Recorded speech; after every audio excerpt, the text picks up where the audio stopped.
Okay, so I've been telling you about how most of the events in the book are based off of things that truly happened. And I also told you about how this book was met with a lot of anger when it came out in the 1960s.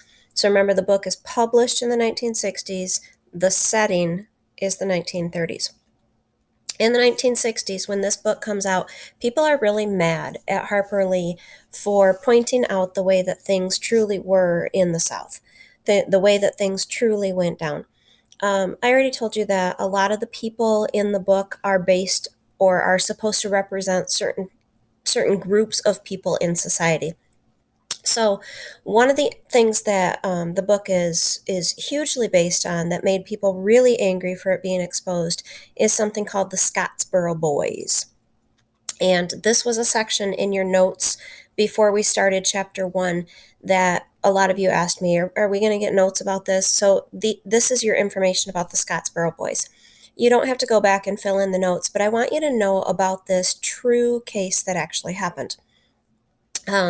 So I have a video to follow this video that is a professor from Emory University that she breaks it down, and she's pretty funny as she talks about it and the way that she tells you, and she just does a great job. So I figure you're tired of watching me for a while. Um, but what I want you to understand is that this was a real incident. And so when the book comes out, society is in the middle of this Scottsboro incident. Okay, the incident happens in 1931. Your professor's a little bit off. She doesn't have her dates quite right. It's March of 1931 that these guys get caught riding the rails, and it is like 1975. She says in the 80s, but it's 1975 when the last one is pardoned.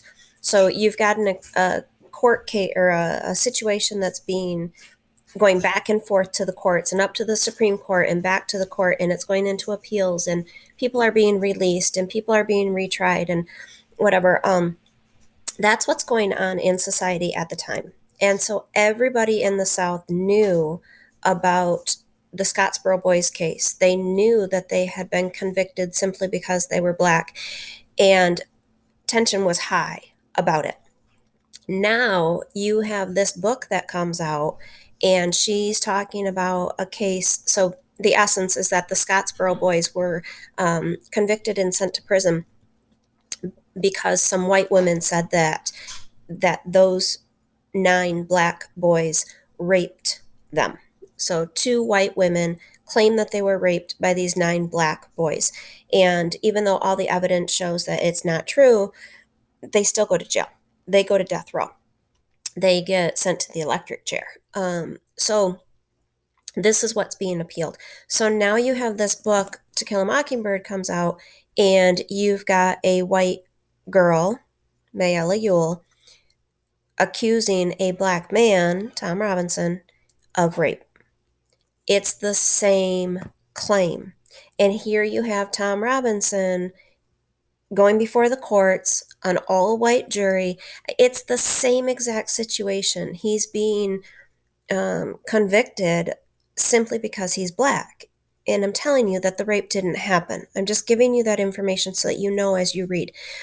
So this was, people recognized it. When they read To Kill a Mockingbird in the 1960s, they recognized that she was referring to, alluding to the Scottsboro incident, and they were mad that she was giving it such um, a personal view of what Tom's going through, what the town's going through, what his family's going through, all of that. They were really mad because here again, their ugliness is being exposed. All right. So watch the video from the professor from Emory University or Emory College. I don't know which one. And your keyword, I haven't been doing them for the last few. Don't email me and ask me if there's keywords. If you hear one, that's when you email me. That's how you get the points. Okay. So the keyword for this one I want you to have is butterflies. Okay. Keyword for today for this video right here, which is my intro to Scottsboro butterflies. Send me an email with all of them after you're done watching all the videos from today, which is chapters 14, Scottsboro stuff, through 18. Okay? One email. See ya.